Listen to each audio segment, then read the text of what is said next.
ഇത്രയും നല്ലൊരു മാർക്ക് വാങ്ങണമെന്നുണ്ടെങ്കിൽ എങ്ങനെയാണ് പഠിക്കേണ്ടതെന്നുള്ളത് നമ്മുടെ കുട്ടികൾക്ക് അറിയാൻ ഭയങ്കര ആഗ്രഹം ഉണ്ടായിരിക്കും. അപ്പൊ എങ്ങനെ പഠിച്ചാലാണ് ഇത്രയും നല്ല മാർക്ക്?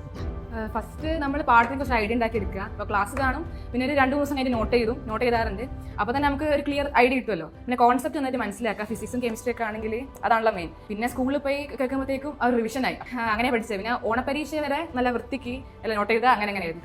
പിന്നെ സ്കൂളിലെ വർക്ക് എക്സ്പീരിയൻസിന്റെ കയറുന്നു, ക്യൂസുകൾ കുറേ ഉണ്ടായിരുന്നു. അപ്പോൾ ക്യൂസിന് പങ്കെടുക്കാറുണ്ട് ഞാൻ. അപ്പോൾ സ്കൂളിൽ കുറേ ക്ലാസ് മിസ്സായി, കുറച്ച് നോട്ട് ചെയ്താണ്ടായിരുന്നു. അപ്പോൾ ക്ലാസ് കുറച്ച് ബാക്ക്ലോഗ് വന്നിരുന്നു. പക്ഷേ ഞാൻ എങ്ങനെയൊക്കെ മേക്കപ്പ് ചെയ്തെടുത്തതൊക്കെ സെറ്റാക്കി എടുത്തു. പിന്നെ ആ സമയത്ത് ഫിസിക്സും മാത്സും കുറച്ച് ടഫായിരുന്നല്ലോ ക്രിസ്മസ് എക്സാം. പിന്നെ NCERT എക്സാമ്പിൾസും എക്സസൈസ് ഒക്കെ ചോദിച്ച്. അപ്പോൾ എനിക്ക് മനസ്സിലായി കുറച്ചുകൂടെ NCERTയിലേക്ക് ഇങ്ങനെ കയറി നടന്ന് പഠിക്കണം. പിന്നെ പഠിച്ചെന്ന് തുടങ്ങി. നോട്ടാണ് കുറച്ച് വായിക്കുക. ക്ലാസ് ഓൾറെഡി കണ്ടതുകൊണ്ട് സമയം കളണ്ടല്ലോ. പിന്നെ PYQ ചെയ്യും. പിന്നെ വർക്ക് ഷീറ്റ് ഭയങ്കര യൂസ്ഫുൾ ആയിട്ടുണ്ടായിരുന്നു. കാരണം കുറച്ച് അഡ്വാൻസ് ലെവൽ ക്വസ്റ്റ്യൻസ് ഉണ്ടായിരുന്നല്ലോ വർക്ക് ഷീറ്റിൽ. പിന്നെ ബുക്ക് സെറ്റ് അടിപൊളിയാണ്. മാത്സ് ഒക്കെ നമുക്ക് ഒരുപാട് ക്വസ്റ്റ്യൻസ് കിട്ടും. ബാക്കി ഫിസിക്സും കെമിസ്ട്രി ഒക്കെ തന്നെ പാഠം ചെറുതാക്കിയിട്ടുണ്ടല്ലോ ഫസ്റ്റ് തന്നെ. അപ്പോൾ അതൊക്കെ വായിച്ച് തന്നെ റെഡിയാണ്. പിന്നെ ഹിന്ദിയും ഇംഗ്ലീഷും അതിന്റെ ബുക്ക് സെറ്റ് ഭയങ്കര അടിപൊളിയാണ്. അതൊക്കെ പഠിച്ചാൽ തന്നെ നമുക്ക് സെറ്റായി എല്ലാം.